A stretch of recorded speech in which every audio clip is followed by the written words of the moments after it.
boa colheita, a esperança e a lealdade no trabalho da família inteira.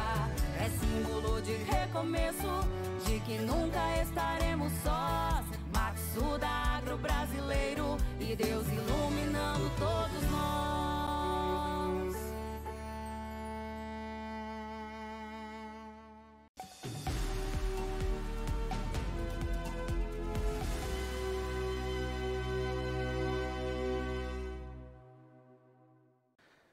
Muito boa tarde, este é o canal do Boi News, quarta-feira, 9 de março, também ao vivo no Facebook e site sba1.com. A produção industrial brasileira apresentou queda de 2,4% em janeiro último, na comparação ao desempenho de dezembro do ano passado, informou hoje o IBGE. O recuo elimina parte da expansão de 2,9% registrada no mês anterior. Na comparação a janeiro do ano passado, recuo de 7%, mas em 12 meses a indústria acumula alta de 3%. Entre as influências negativas estão os setores de veículos automotores e indústrias extrativas de bebidas e de máquinas e equipamentos. Em direção oposta, houve crescimento nas indústrias de produtos derivados do petróleo e biocombustíveis e de produtos alimentícios. Em entrevista à repórter Kylie Rodrigues, do Canal do Boi, o secretário estadual de Meio Ambiente e Produção de Mato Grosso do Sul explicou o atual cenário das negociações para a venda da unidade de fertilizantes nitrogenados da Petrobras para o grupo Acron, da Rússia. A aquisição da UFN3 em Três Lagoas, leste do estado, foi anunciada antes do conflito no leste europeu. A negociação foi interrompida após a invasão da Ucrânia e a consequente aplicação de sanções aos russos. Veja o que disse o secretário Jaime Verruc. Até o momento, a parte técnica, tanto da Acron, Petrobras, elas continuam trabalhando normalmente em relação a isso.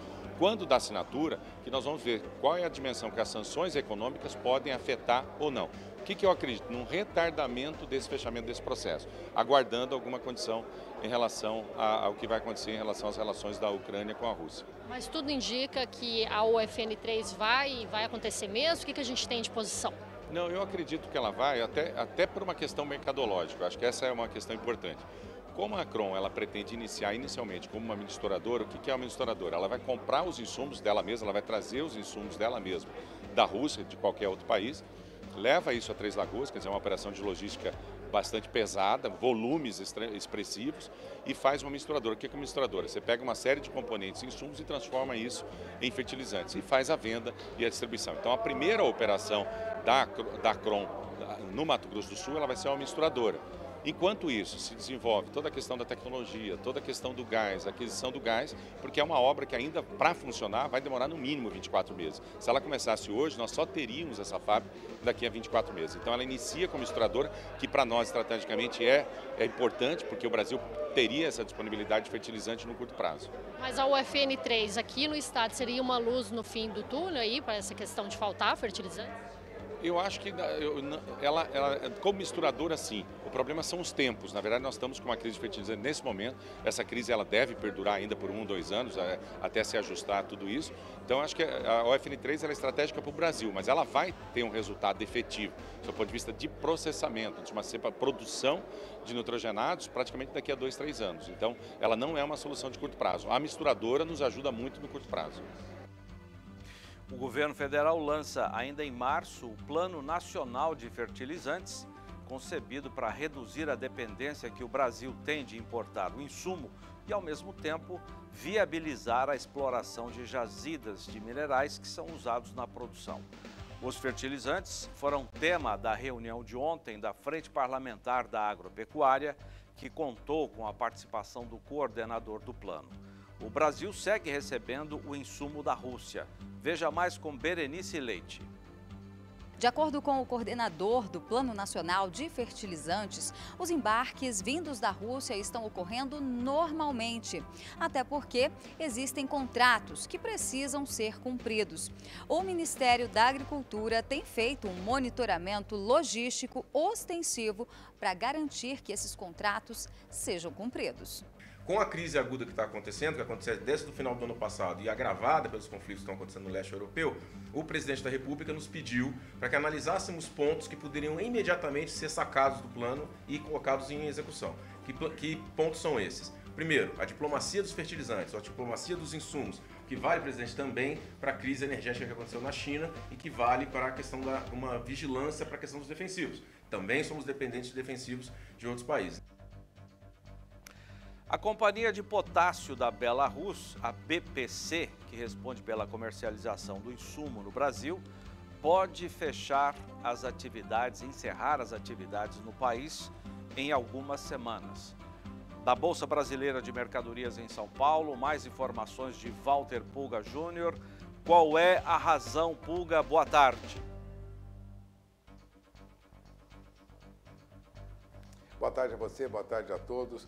Essa ampliação das sanções, agora, nesta manhã, de mais 3 bancos da Belarus, inviabiliza praticamente a comercialização de potássio vindo da Belarus. Sem conseguir importar o potássio de lá, desde a entrada em vigor dessas sanções, impostas por americanos e europeus, a empresa está sem alternativas e de mãos atadas. O impacto imediato será a redução dos custos da filial da BPC no Brasil.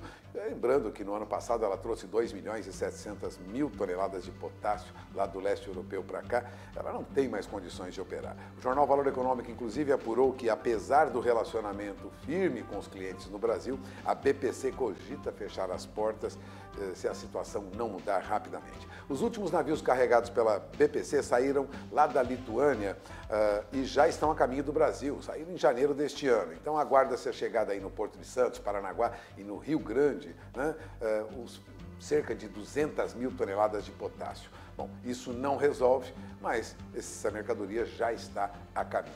Zaidan, situação bem preocupante, já que a Belarus não pode mais exportar através do sistema ferroviário da Lituânia, que leva até os portos a carga contratada pelo Brasil.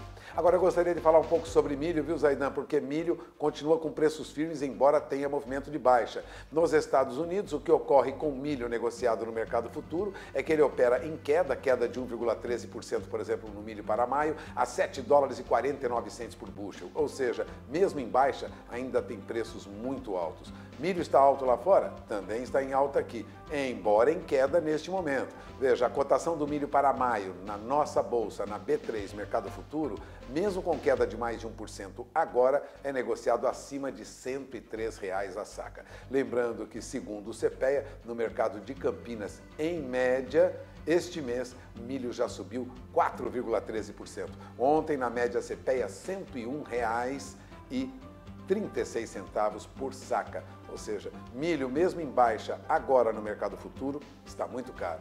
É com você. Obrigado, Pulga. Agora a previsão do tempo para todo o Brasil. Boa tarde, Renata Ferreira.